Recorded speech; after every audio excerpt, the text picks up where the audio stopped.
Mga kaboxing, this is Boy Kalawang TV.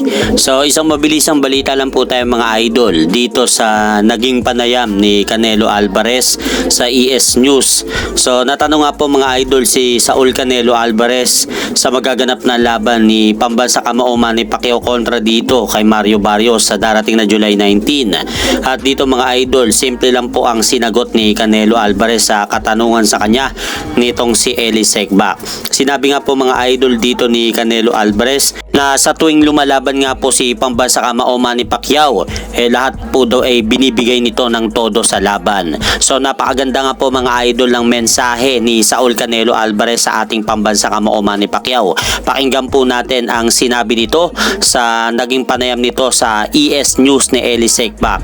It's huge for him. Canelo, So all the best for them. what about Manny and Barrios? What do you think?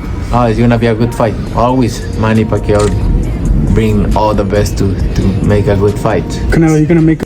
At sa kabilang banda naman, nagbigay naman po ng opinyon itong si pambansa kamao Manny Pacquiao sa magaganap naman po na laban ni Canelo Alvarez kay Terence Crawford sa darating na September 13. Dahil nakapanayam nga po si Manny Pacquiao sa Fight Hub TV ni Marco Villegas.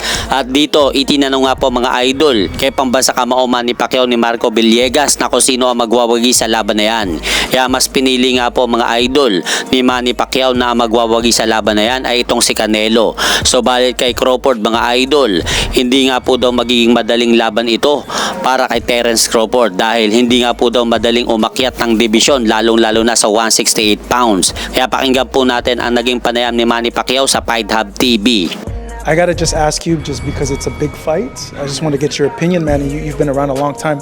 The Canelo versus Crawford fight. I know Terence Crawford was a guy that a lot of people wanted to see you fight. What do you think about him moving 2 weight classes to challenge Canelo at 168 pounds? That's not easy for Crawford. I mean, it's Canelo has the big advantage, but Crawford needs to manage well his body, his speed, and his power, because he's moving up to another level of weight.